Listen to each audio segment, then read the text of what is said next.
আসসালামু আলাইকুম আপু, চলেন আজকে আমরা কিভাবে ছোলার ডাল দিয়ে গরুর মাংস রান্না করা যায় সেই রেসিপিটা দেখে নিই। তো এখানে আমি গরুর মাংস নিয়ে নিয়েছি। এখানে গরুর মাংসর সব ধরনের পিস রয়েছে, সলিড পিস রয়েছে, হাড্ডি রয়েছে, তেলের পিস রয়েছে। সো আমি এখানে মাংসটা ম্যারিনেট করে নেব। তো আজকে আমার রান্নায় লেট হয়ে যাওয়ার কারণে আমি মাংসটা ভাবতেছি যে প্রেশার কুকারে কিছুটা সিদ্ধ করে নেব, দেন আমি মাংসটাকে কষাবো। তো এইখানে মাংস কষানোর জন্য আমি আদা, রসুন, লবণ ও সামান্য একটু তেল দিয়ে এটাকে ম্যারিনেট করে রাখবো। তো ম্যারিনেট করে রাখা লাগবে না, আমি জাস্ট এটাকে মাখিয়ে প্রেশার কুকারে বসিয়ে দেবো। প্রেশার কুকারে আমি 4 থেকে 5টা সিটি আনিয়ে দেবো। তো গরুর মাংসটা অনেকে অনেক নরম খেতে পছন্দ করে, অনেকে একটু শক্ত খেতে পছন্দ করে। তো আপনারা যে যেমন খেতে পছন্দ করেন সেভাবে একটু সিটি নিয়ে নেবেন। কেউ যদি একটু বেশি নরম খেতে পছন্দ করেন সেই ক্ষেত্রে আপনারা 7-8টা সিটি নিয়ে নিতে পারেন। আর কেউ যদি একটু শক্ত শক্ত খেতে পছন্দ করেন সেই ক্ষেত্রে আপনারা 5 থেকে 6টা সিটি দিয়ে নিতে পারেন। তো আমি এটা পরে আবার কষে নেব। তো এখানে আমি ডালটা 3 থেকে 4 ঘন্টা ভিজিয়ে রেখেছি। আপনারা চাইলে 2 ঘন্টা ভিজিয়ে রাখতে পারেন, যতক্ষণ ভিজিয়ে রাখবেন সেটা আপনাদের জন্যই ভালো হবে। তো এখানে একটি কড়াইতে আমি তেল দিয়ে নিলাম, সাথে এখানে আমি মাংসটা রান্না করার জন্য দারচিনি, এলাচ, লবঙ্গ, তেজপাতা দিয়ে নিয়েছি, সাথে কিছুটা পেঁয়াজ কুচি দিয়ে নিয়েছি। তো পেঁয়াজ কুচিটা আমি একটু বেরেস্তার মতো করে নিব, যেহেতু আমি ওইখানে হলুদ মরিচ কিছু ইউজ করি নেই। সো আমার মাংসটা কষানোর জন্য এখানে আমি সব ধরনের স্পাইসি নিয়ে নেব। তো এখানে আমি একে একে হলুদ গুঁড়া, মরিচের গুঁড়া, জিরার গুঁড়া দিয়ে নেব।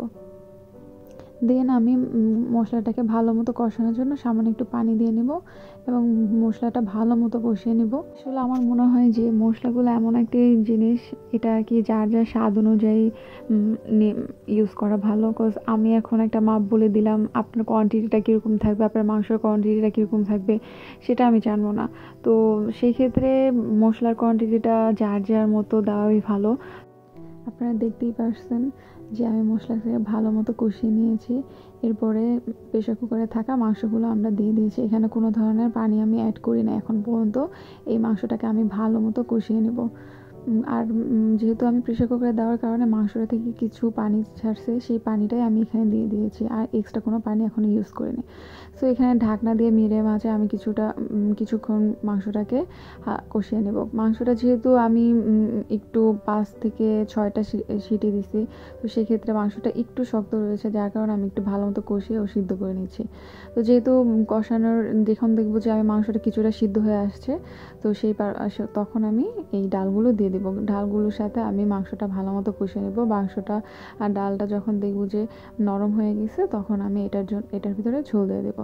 তো ঝোলটা যার যার পরিমাণ মতো আপনারা দিতে পারেন। এখানে আমি প্রেশার কুকারে যেই পানিটা ছিল, সেই মানে মশলাটা ছিল, সেটার সাথে আমি পানিটা ধুয়ে দেন আমি দিয়ে দিয়েছি। তারপর স্বাদ মতো আপনারা লবণ দিয়ে নেবেন। কজ আমি মাংসতে লবণ দেওয়াতে আমি মশলাতে আর লবণ দিইনি, তো এখন আমি লবণটা ইউজ করছি। তো আপনারা যার যার স্বাদ মতো লবণটা আপনারা যখন ইচ্ছা তখন দিতে পারেন। আর ঝোলটা আপনারা আপনাদের মতো দিতে পারেন। কেউ ঝোল খেতে বেশি পছন্দ করে, সেখানে ঝোলের পরিমাণটা আপনারা বাড়াতে দিতে পারেন। আর কেউ যদি ঝোল খেতে অপছন্দ করে তাহলে আপনারা কমিয়ে নিতে পারেন।